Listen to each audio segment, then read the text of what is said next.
আজকে বানিয়ে নিয়েছি ভাত দিয়ে খাওয়ার জন্য খুব সহজ একটি রান্না, রুই মাছের কারি। প্রথমে কড়াইয়ে তেলটাকে ভালো করে গরম করে নিয়ে একে একে মাছগুলো ভাজতে দিয়ে দেবো।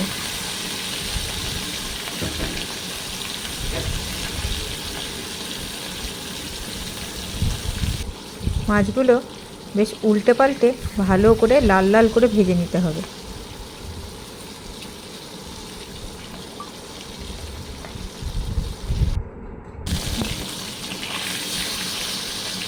মাছগুলো খুব সুন্দর লাল লাল করে ভাজা হয়ে গেছে। এবার মাছগুলো এক এক করে তুলে রেখে দেবো।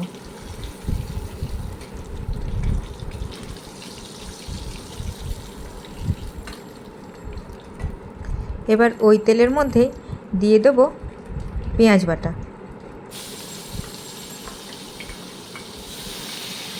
পেঁয়াজ বাটাটাকে ভালোভাবে কষিয়ে নিতে হবে।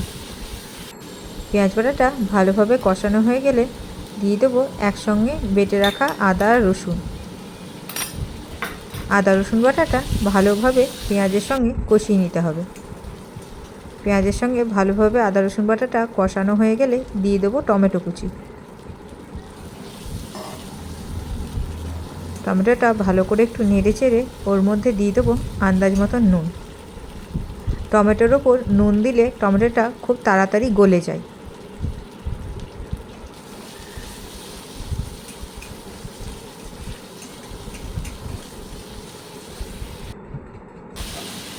টমেটোটা ভালোভাবে গলে গেছে।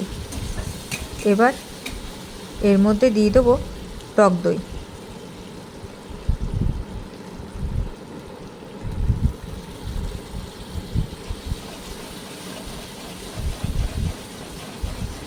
টক দইটাকে গ্যাসের আঁচ কমিয়ে নিয়ে ভালোভাবে কষিয়ে নিতে হবে। টক দইটা ভালোভাবে কষানো হয়ে গেলে এরপরে দিয়ে দেবো কিছুটা পরিমাণ হলুদ গুঁড়ো আর কিছুটা পরিমাণ শুকনো লঙ্কা গুঁড়ো।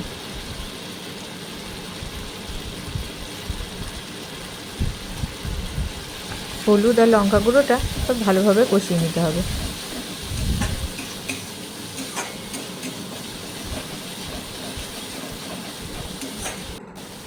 মশলাটা ভালোভাবে কষানো হয়ে গেলে এবার দিয়ে দেবো পরিমাণ মতন জল।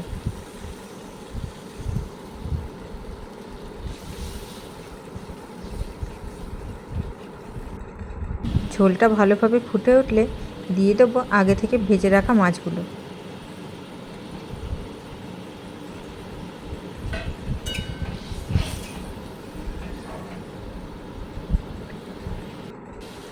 ঝোলের সঙ্গে মাছগুলো ভালোভাবে ফুটে গেলে তৈরি আমাদের মাছের কারি।